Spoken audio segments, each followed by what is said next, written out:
Hello दोस्तों, नमस्कार। जय हिंद, जय भारत, वंदे मातरम। स्वागत एक बार पुनः आप सभी का उत्कर्ष के इस शानदार और लाजवाब सेशन में। कैसे हैं आप सभी? उम्मीद करता हूं बिल्कुल स्वस्थ होंगे, मस्त होंगे और समर्पण सीरीज के साथ मिलकर के अपनी तैयारी को बेहतरीन तरीके से आगे बढ़ा रहे होंगे। उम्मीद करता हूं आप लोग बिल्कुल मज़े से इस बार एसएससी जीडी के एग्जाम को क्रैक करने के लिए पूर्ण समर्पित भाव से शानदार तैयारी जो है वो कर रहे होंगे। तो तैयार हो सभी? एक बार सभी जय हिंद लिख करके अपनी उपस्थिति दर्ज करवा दो। उसके बाद आज का पहला सेशन आप क्वेश्चन जो आपके सामने आ रहा है,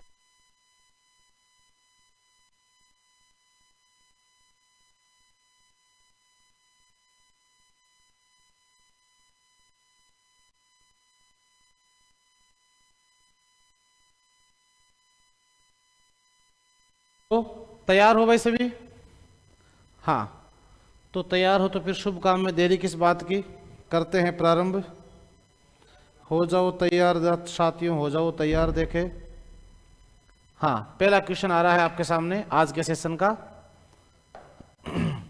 ये रहा भाई फर्स्ट क्वेश्चन। बता दीजिए। देखे, भारतीय संविधान के अंतर्गत अनुसूचित जाति एवं जनजातियों के लिए लोक सेवाओं में आरक्षण का प्रावधान दिया गया है।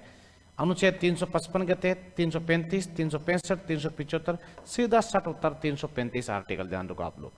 यानी एससी और एसटी को जो आरक्षण का जो प्रावधान है वो किस में दिया गया है? अनुच्छेद 335 के तहत दिया गया है। ठीक है, अगला पॉइंट देखिएगा आप लोग। अगर आपसे पूछे कि अनुसूचित जाति, जनजाति, एससी, ओबीसी, जनरल वगैरह, इनको जो आरक्षण है, आरक्षण से संबंधित कौन सी अनुसूची है? बताओ। देखे, किस शेड्यूल में, अनुसूची में जो है आरक्षण का प्रावधान दिया गया है? 5 में, शेड्यूल 5 में जो है एससी है, एसटी है, ओबीसी है, या मैं कहूं आपको जनरल वर्ग भी है, महिला वगैरह आरक्षण जो है, आरक्षण का जहां भी नाम आता है अनुसूची 5 आपका उत्तर हो जाएगा। बस बात खत्म। नेक्स्ट क्वेश्चन ये रहा। बताओ। देखे, झारखंड राज्य की स्थापना कब की गई थी? जो बिहार से अलग हुआ था, झारखंड राज्य कब हुआ था? 1998 में, 99 में, 2000 में, 2001 में? तो यहां तो गलत होने का सवाल ही पैदा नहीं होता। 2000 ईस्वी में। ध्यान रखो आप लोग। कब हुआ था झारखंड राज्य? 2000 ईस्वी में झारखंड, जिसकी राजधानी है रांची। ठीक है भाई। अब देखो, 1998 ईस्वी में आपको याद रखना है कि 11 और 13 मई को, एक मिनट भाई, 11 और 13 मई डेट आपको याद रखनी है 1998 में, जब पोखरण जैसलमेर में सफल परमाणु परीक्षण हुआ था भाई। अटल बिहारी वाजपेयी सरकार के समय परमाणु परीक्षण हुआ था, और वो भी सफल परमाणु परीक्षण। डेट सहित याद रखना रहे। पहला परमाणु परीक्षण कब हुआ था? 1974 ईस्वी में हुआ था, लेकिन वो सफल नहीं हुआ था। इंदिरा गांधी सरकार के समय वो सफल नहीं हुआ था। सफल कब हुआ था? तो सफल हुआ था, ध्यान रखो भाई आप लोग, 11 व 13 मई 1998 ईस्वी को। फिर 1999 ईस्वी में लड़ा गया था कौन सा युद्ध रे? कारगिल का युद्ध, अटल जी के समय ही कारगिल का युद्ध। भारत और पाकिस्तान फिर हारा, और इसीलिए अपन आज मनाते हैं 26 जुलाई को कौन सा दिवस? कारगिल विजय दिवस। कारगिल विजय दिवस। और कारगिल के हीरो कौन है? किसको बोलते हैं अपन? कैप्टन विक्रम बत्रा। कैप्टन विक्रम बत्रा। और फिर 2001 में भी एक घटना हुई थी, जिसमें आतंकवादी था एक अफजल गुरु, जिसको कहते हैं अफजल गुरु। वाह, आतंकवादी को भी गुरु कहते हैं, सम्मान। देखो, आतंकवादी अफजल, जिसने हमारी संसद भवन पर हमला किया था भाई। संसद भवन पर हमला किया था अटल बिहारी वाजपेयी सरकार के समय ही। तो ये 2-3 घटनाएं हैं जो आपको ध्यान रखना है। 2000 ईस्वी में जो है झारखंड राज्य नया स्टेट बनकर सामने आया था भाई। कंप्लीट है सभी के। नेक्स्ट क्वेश्चन आ गया आपके सामने, ये रहा। बताओ। देखे, बीसीसीआई पोली उम्रीगर पुरस्कार 3 बार जीतने वाले प्रथम भारतीय क्रिकेटर कौन हुए हैं भाई? सचिन तेंदुलकर हुए हैं, MS धोनी, गौतम गंभीर, या फिर विराट कोहली? तो ये तो वर्तमान में भैया क्रिकेट का एक ही नाम है, वो है किंग कोहली, विराट कोहली भाई ध्यान रखो आप लोग। विराट कोहली जिन्होंने वनडे में शतकों की 50 लगा दी है, 50 शतक लगाने वाले खिलाड़ी कौन है? तो वो विराट कोहली है। सचिन का रिकॉर्ड तोड़ा है। सचिन तेंदुलकर जिन्हें क्रिकेट का भगवान कहा जाता है और इनके द्वारा अपनी क्रिकेट की आत्मकथा लिखी गई है प्लेइंग इट माई वे, कई बार पूछी गई है, प्लेइंग इट माई वे किसकी लिखी गई है? सचिन तेंदुलकर के द्वारा लिखी गई है। और इसके बाद में महेंद्र सिंह धोनी, गौतम गंभीर, ये भारतीय क्रिकेटर में बड़े योद्धाओं में नाम आता है, इन सभी का ध्यान रखें आप लोग पे। और आपको जानकारी के लिए बता देता हूं, इस अब की बार भी पूछा था लास्ट टाइम कि भारत में पहली बार, यानी भारत में क्रिकेट का जो सबसे बड़ा बोर्ड है विश्व में कौन सा है? आईसीसी है। आईसीसी की स्थापना कब हुई थी रे? तो आईसीसी की स्थापना हो गई थी 1909 ईस्वी में। और आईसीसी का हेडक्वार्टर कहां पर है? तो आईसीसी का हेडक्वार्टर है दुबई में। और वर्तमान में इसके अध्यक्ष है जय शाह, है अमित शाह जी के सुपुत्र। और भारत में जो सबसे बड़ा बोर्ड है वो कौन सा है? BCCI, board of cricket for control in India पूरा नाम होता है इसका, जिसकी स्थापना कब हुई थी? 1928 ईस्वी में। और जिसका हेडक्वार्टर कहां पर है? तो इसका हेडक्वार्टर है वानखेड़ा स्टेडियम, मुंबई में, मुंबई इन महाराष्ट्र। विश्व का सबसे महंगा क्रिकेट बोर्ड है, आपको बता दूं जानकारी के लिए, आईसीसी से भी ज्यादा महंगा है बीसीसीआई। और बीसीसीआई के वर्तमान में अध्यक्ष कौन है? बीसीसीआई के वर्तमान में अध्यक्ष है रोजर बिन्नी, रोजर बिन्नी। और इसके बाद में ध्यान रखना है भारतीय टीम के कोच कौन है वर्तमान में पुरुष टीम के? तो वो है गौतम गंभीर, मुख्य हेड कोच गौतम गंभीर। और साथ में ही भारत ने पहली बार वनडे विश्व कप कब जीता था रे? वनडे विश्व कप भारत ने पहली बार कब जीता था? तो ये जीता था 1983 में, 1983 ईस्वी में। किसकी कप्तानी में? कपिल देव की कप्तानी में भाई। और इसके बाद अगर पूछे कि सेकंड टाइम कब जीता था, तो 2011 ईस्वी में। किसकी कप्तानी में? महेंद्र अमरिंदर बाहुबली, महेंद्र सिंह धोनी की कप्तानी में भाई भारत ने। और भारत ने अगर पूछे कि सबसे पहले T20 वर्ल्ड कप कब जीता था, तो वो जीता था 2007 ईस्वी में, वो भी किसकी कप्तानी में? महेंद्र सिंह धोनी की कप्तानी में। और T20 विश्व कप 2024 भी भारत ने अपने नाम किया है, वो किया है शर्मा जी, रोहित शर्मा की कप्तानी में, ध्यान रखो आप लोग, ठीक है। तो यहां आपका राइट आंसर क्या हो जाएगा? डी। और एक चीज आपके करंट के लिए बहुत इंपॉर्टेंट क्वेश्चन रहेगा, वो ये रहेगा कि 2024 का जो महिला वर्ल्ड कप हुआ है, महिला वर्ल्ड कप जो हुआ है, उसका खिताब किसने जीता है? तो वो खिताब जीता है न्यूजीलैंड ने भाई, पहली बार जीता है न्यूजीलैंड, 9 बार हो चुका है, पहली बार न्यूजीलैंड ने जीता है। और उप विजेता कौन सी टीम रही है? तो उप विजेता भाई ध्यान रखो, यहां पर भी साउथ अफ्रीका ही रही थी 2024 में भी, ठीक है, और अब भी साउथ अफ्रीका ही है भाई, दक्षिण अफ्रीका की टीम जो है उप विजेता के रूप में रही है। तो यहां आपको पूरी स्लाइड आपको अच्छे से क्लियर कर लेनी है, कई बार इसका एग्जाम में क्वेश्चन पूछते हैं। अगला क्वेश्चन ये रहा, बताओ। और अगले क्वेश्चन से पहले अभी दीपावली महाधमाका ऑफर, दीपावली का पर्व चल रहा है और आप सभी भी दीपावली पर बढ़िया तरीके से दीपावली को बड़े धूमधाम से मना भी रहे होंगे। तो इस दीपावली, सिलेक्शन वाली दीपावली बनाने के लिए 24 से 3 तारीख तक आपको मिल रहा है ट्रिपल धमाका ऑफर दोस्तों। एसएससी और रेलवेज के जितने भी सभी अपने ऑनलाइन कोर्सेज है उन पर मिल रहा है आपको अप टू 90% तक का शानदार डिस्काउंट, साथ में ही एक्स्ट्रा 3 मंथ्स वैलिडिटी के साथ में, और रिकॉर्डेड कोर्स बिल्कुल फ्री आपको यहां पर मिल रहा है। तो आज ही अपने मोबाइल में आप प्ले स्टोर में जाकर के उत्कर्ष ऐप को इंस्टॉल कीजिए और दीजिए अपने सपनों को नई उड़ान। और ये दीपावली, सिलेक्शन वाली दीपावली बनाने के लिए आप लोग जुड़िए टीम उत्कर्ष के साथ में, और शानदार तैयारी करके इस बार एसएसजीडी में जाने के सपने को भी साकार, या रेलवे में जाने के सपने को साकार आप लोग टीम उत्कर्ष के साथ में कर सकते हैं।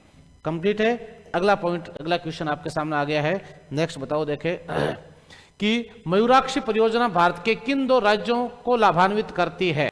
बिहार और यूपी को, पश्चिम बंगाल और असम को, बंगाल और झारखंड को, झारखंड और मध्य प्रदेश को। यानी मयूराक्षी परियोजना जो है, यानी मयूराक्षी बहुउद्देशीय परियोजना है, ये भारत के किन 2 राज्यों को फायदा पहुंचाती है?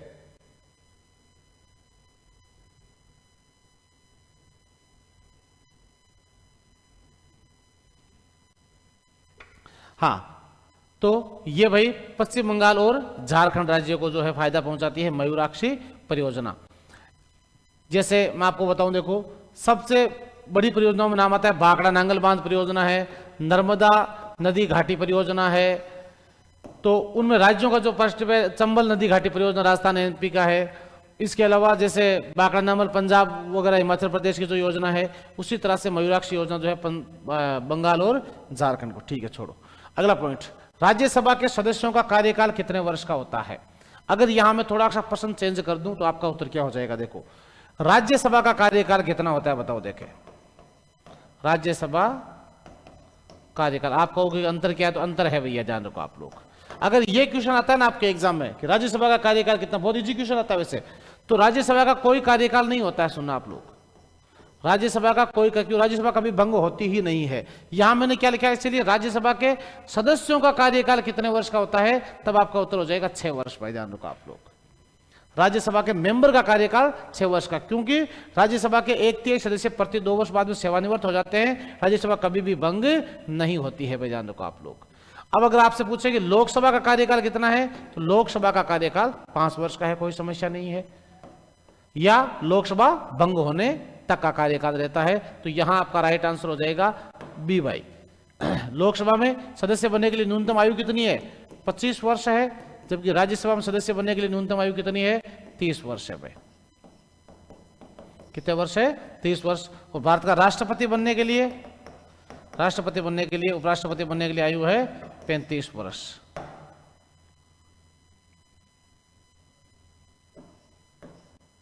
ये आपका राइट आंसर क्या हो गया यहां पर? बी, 6 वर्ष आपका यहां पर बिल्कुल करेक्ट आंसर हो गया है। अगला क्वेश्चन आ गया है आपके सामने। भारतीय सर्वेक्षण विभाग का मुख्यालय कहां पर है? Where is the headquarter of the survey of Indian located? Chandigarh में है, हैदराबाद में है, देहरादून में है, या फिर नई दिल्ली में है? तो यहां आपको ध्यान रखना है, भारतीय सर्वेक्षण विभाग जो है उसका हेडक्वार्टर है देहरादून में, ध्यान रखो। और केंद्रीय वन अनुसंधान केंद्र भी अपना कहां पर है? देहरादून उत्तराखंड में ही है। केंद्रीय वन अनुसंधान केंद्र, वन अनुसंधान केंद्र जो है ये भी कहां पर है? देहरादून उत्तराखंड में है। दिल्ली में जो है केंद्रीय कृषि अनुसंधान केंद्र, केंद्रीय कृषि अनुसंधान केंद्र, ये अपना कहां पर है? दिल्ली में है। और ध्यान रहे, चंडीगढ़ के बारे में सबसे ज्यादा क्वेश्चन, एक तो रॉक गार्डन और रोज गार्डन कहां पर है? चंडीगढ़ में है भाई, रोज गार्डन, और एक रॉक गार्डन, चट्टान। ये रॉक गार्डन इसके बारे में पूछा गया है। रॉक गार्डन जो है इसके वास्तुकार है नेकचंद। वास्तुकार कौन है भाई? नेकचंद, जो कहां पर है? और हैदराबाद, ध्यान रखो, तेलंगाना की राजधानी, जो मुस्सी नदी के किनारे बसा हुआ शहर है। कंप्लीट है भाई। तो यहां आपका हैदराबाद की बिरयानी और हैदराबाद की चार मीनार बहुत फेमस है भाई। चार मीनार कहां पर है? हैदराबाद में है। कंप्लीट है भाई। सी आपका यहां पर बिल्कुल करेक्ट आंसर हो गया है। अगला क्वेश्चन आपके सामने आ गया है। भारतीय रेलवे की सर्वप्रथम रेलगाड़ी गवर्नर जनरल लॉर्ड डलहौजी के शासनकाल में बोरीबंदर मुंबई छत्रपति शिवाजी टर्मिनल से ठाणे के मध्य कब चली थी? बताओ। देखे, बोरीबंदर मुंबई से छत्रपति शिवाजी टर्मिनल से ठाणे के मध्य चली थी, कब चली थी? 16 अप्रैल 1851 को, 1853 को, 15 अगस्त 1853 को, 15 अगस्त 1854 ईस्वी को। बताओ। देखे, भारत में पहली बार रेल कब चली थी? सीधा सा प्रश्न ये है। तो 16 अप्रैल 1853 ईस्वी को चली थी। लॉर्ड डलहौजी के काल में मुंबई से ठाणे के मध्य कितने किलोमीटर चली थी? 33 पॉइंट कुछ, यानी लगभग 34 किलोमीटर चली थी भाई। 34 किलोमीटर चलाई गई थी। अगर आपसे यह पूछे कि विश्व में पहली बार रेल कब कहां चली थी और रेल किस सूची का विषय है, तो रेल है संघ सूची का विषय। भारतीय रेल की सूची का विषय है संघ सूची का विषय है भाई, इंडियन रेलवे। और विश्व में पहली बार रेल कब हुए, कहां चली थी? तो विश्व में जो पहली ट्रेन चली थी, विश्व में प्रथम जो रेल चली थी वो चली थी भाई आपके 1825 ईस्वी में। कहाँ चली थी? तो ये चली थी मैनचेस्टर इंग्लैंड में, मैनचेस्टर इन इंग्लैंड में। और विश्व में प्रथम जो मेट्रो ट्रेन है वो कहाँ चली थी? तो मेट्रो पहली बार चली थी लंदन में, लंदन इन इंग्लैंड। भारत में प्रथम मेट्रो कब चली थी? तो भारत में पहली बार मेट्रो चली थी 1984 में। कहां पर? कोलकाता में। और अभी सीटी के एग्जाम में आपके क्वेश्चन आया था कि भारत की प्रथम अंडर वाटर मेट्रो कहां चलाई गई थी? तो वो भी कोलकाता में चली है। अभी कब चलाई गई थी? 2024 में ही मोदी के द्वारा उद्घाटन किया गया था। और विश्व में पहली बार सबसे तेज चलने वाली बुलेट ट्रेन जो है वो कहां चली थी? तो वो चली भाई जापान में। और अगर पूछे आपसे कि भारत में बुलेट ट्रेन कब चलेगी, तो भारत में पहली बार चलेगी 2026 में। किस देश के सहयोग से? जापान के सहयोग से। कहां से कहां तक ये चलेगी? अहमदाबाद से मुंबई भाई, अहमदाबाद से मुंबई के मध्य चलेगी भारत की प्रथम बुलेट ट्रेन भाई। ओके, इसके बाद में अगला पॉइंट आता है कि भारत की सबसे तेज चलने वाली ट्रेन कौन सी है? तो वो है वंदे भारत एक्सप्रेस। वंदे भारत एक्सप्रेस जो 2019 में चली थी दिल्ली से वाराणसी के मध्य 180 किलोमीटर प्रति घंटा की रफ्तार से चलती है। ये इसकी स्पीड है भाई मैक्सिमम। तो यहां आपका राइट आंसर क्या हो गया है? बी, 16 अप्रैल 1853 ईस्वी आपका यहां पर बिल्कुल एकदम करेक्ट टकाटक आंसर हो गया है। चले आगे नेक्स्ट। हाँ, ये रहा भाई नेक्स्ट क्वेश्चन। और नेक्स्ट क्वेश्चन से पहले देखो आपकी तैयारी कैसी है। इस तैयारी को अगर आपको परखना है तो उत्कर्ष आपके लिए एक और शानदार सुनहरा अवसर इस दीपावली पर आपको दे रहा है। 24 से 3 नवंबर तक ये ऑफर आपके लिए रहेगा, जहां आपको अप टू 90% तक का डिस्काउंट मिल रहा है। उत्कर्ष की सभी जो टेस्ट सीरीज है उस पर ध्यान रखो आप लोग। सबसे ज्यादा इंपॉर्टेंट है दोस्तों प्रैक्टिस। और प्रैक्टिस के लिए आपको टेस्ट सीरीज में वो क्वेश्चन जो अब तक एग्जाम में पूछे गए हैं, चाहे वो किसी भी संदर्भ के हो, एसएससी की, रेलवेज की, या मैं आपको कहूं आपके राजस्थान पशु परिचर की है, रीट की लेवल 1-2 की है, नॉर्थ सेट की है, RPSC grade first second third, कोई सा भी हो, सबकी टेस्ट सीरीज आपके लिए अवेलेबल रहेगी उत्कर्ष ऐप पर, वो भी अप टू 90% डिस्काउंट के साथ में। तो अपनी तैयारी को परखने के सुनहरे अवसर को आप लोग अवश्य फायदा उठाइए। आज ही अपने मोबाइल में उत्कर्ष ऐप को इंस्टॉल करके भाई ध्यान रखें आप लोग। चले आगे।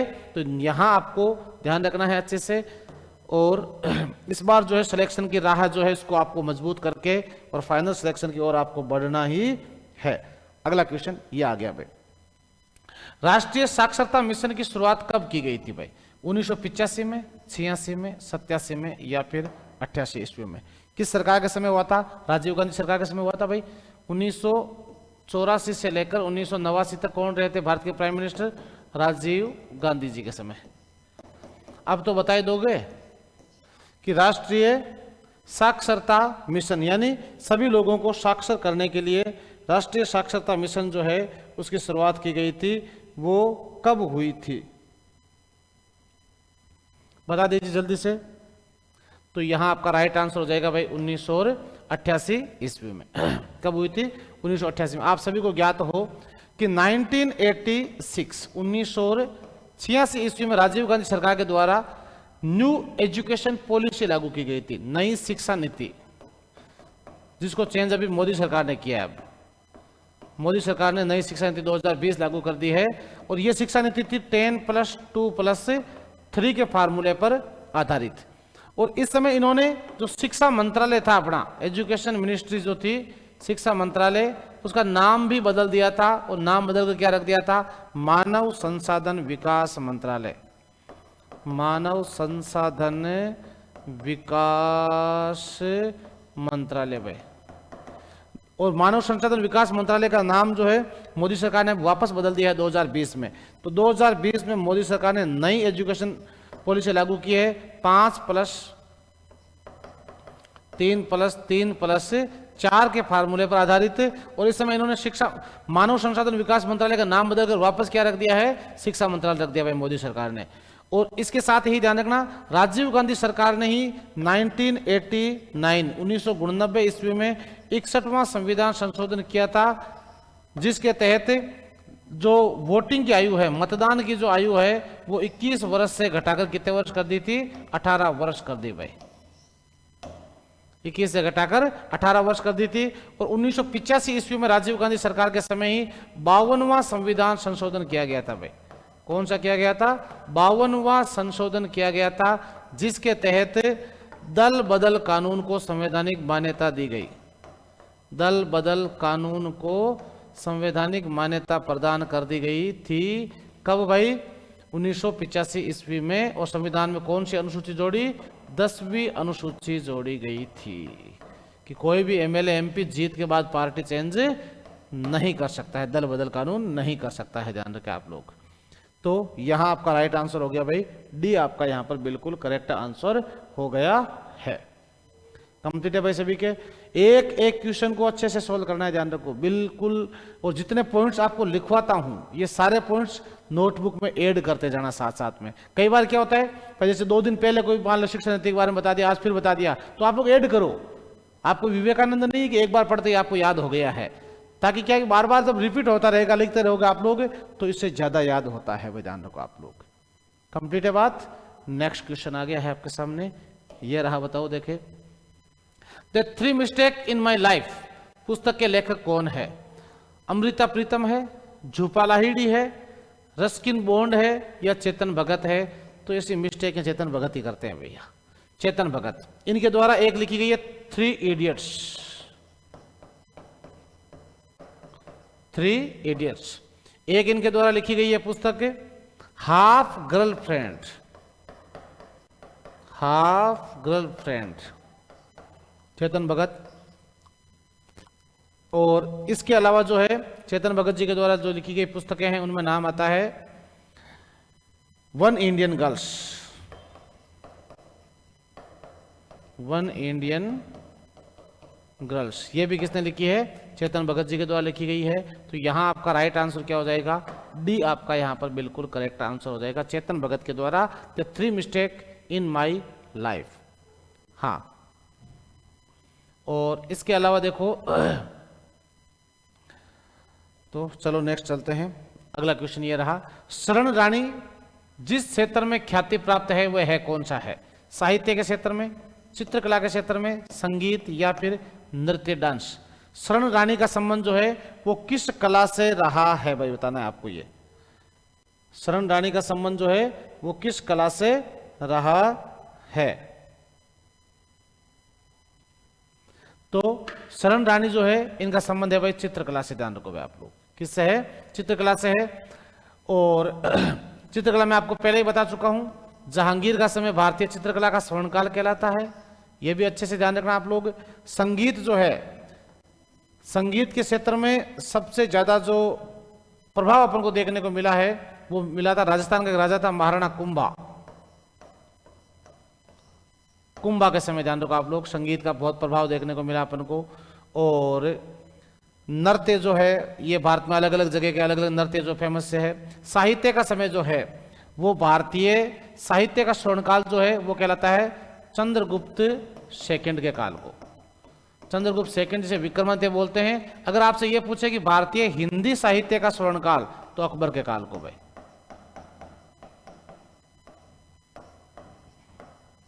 अकबर, इन दोनों के ही दरबार में 9 रत्न रहते थे। इनके अकबर के दरबार में 9 रत्न थे, चंद्रगुप्त सेकंड विक्रमादित्य के दरबार में 9 रत्न। और अगर आपसे पूछे कि भारतीय इतिहास का स्वर्णकाल कब कहलाता है? गुप्त काल को।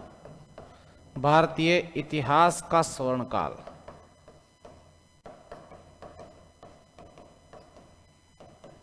तो वो कहलाता है गुप्त एम्पायर, गुप्त काल को। क्योंकि गुप्त काल में सर्वाधिक कला और साहित्य का विकास भारत के इतिहास में हुआ था। और एक होता है स्थापत्य कला, साथ में ही याद रख लो आप लोग। स्थापत्य कला का स्वर्णकाल शाहजहां के काल को कहा जाता है। मुगल राजा था शाहजहां भाई। तो यहां आपका राइट आंसर हो गया है चित्रकला, पेंटिंग। हाँ, पेंटिंग में अगर देखें राजस्थान की कौन सी पेंटिंग प्रसिद्ध है? राजस्थान की मुख्य रूप से फड़ पेंटिंग, ध्यान रखो आप लोग, फड़ चित्रकला,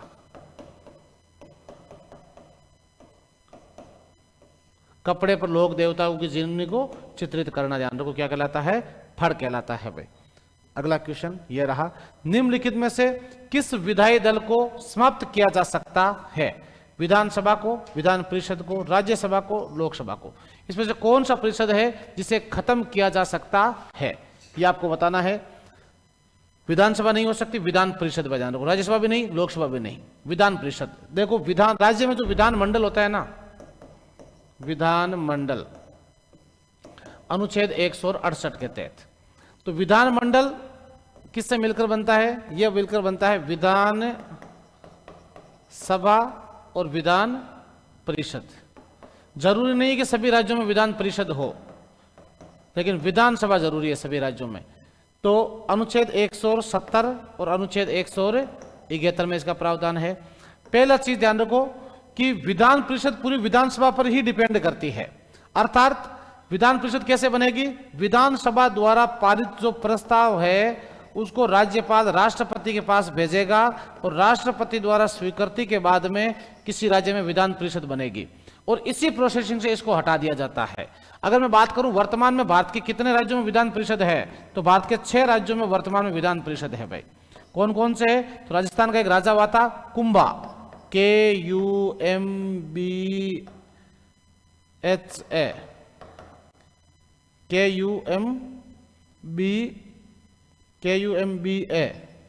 कुंभा टी। देखो K for Karnataka, U for UP, M for Maharashtra, B for आपका favourite state Bihar, A for Andhra Pradesh और टी फॉर तेलंगाना भाई। ये 6 ही राज्य ऐसे हैं जहां पर विधानसभा के साथ में विधान परिषद कार्य करता है भाई। ठीक है, राज्यसभा का जो प्रावधान है वो है संविधान के अनुच्छेद 80, राज्यसभा नेतृत्व कभी भंग होती है, राज्यसभा को हटाया जा सकता है। और लोकसभा का प्रावधान है संविधान के अनुच्छेद 81 और अपनी जो पार्लियामेंट है संसद, उसका प्रावधान है संविधान के आर्टिकल 79 में।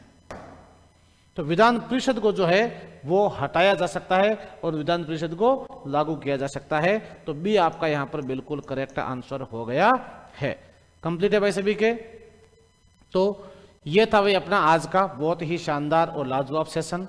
कैसा लगा आप लोग कमेंट करके अपनी राय अवश्य दीजिएगा और इस दीपावली की छुट्टियों में भी अपनी तैयारी को जो है सुचारू रूप से आगे बढ़ाते रहिएगा, क्योंकि आपके पास अब जनवरी फरवरी में आपका एग्जाम होना है जीडी का। आपके पास ज़्यादा समय नहीं बचा हुआ है, इस समय का पूरा आपको सदुपयोग करना है, अच्छे से त्यौहार को भी मनाना है और साथ साथ में अपनी तैयारी को भी सुचारू रूप से आगे बढ़ाना है। हम और हमारी पूरी टीम आपके लिए करबद्ध है, तो आप लोग भी ध्यान रखो, आप लोग, आपका भी दायित्व बनता है, आप लोग अच्छे से जो अपनी तैयारी करने वाले मित्र हैं उनके साथ में सेशन को अवश्य साझा किया करें, शेयर किया करें, लाइक किया करें। तो मिलते हैं नेक्स्ट क्लास में, तब तक सभी मस्त रहे, स्वस्थ रहें। मैं श्री चारण पुनः आप सभी का बहुत बहुत स्वागत और अभिनंदन करता हूं। जय हिंद, जय भारत, वंदे मातरम।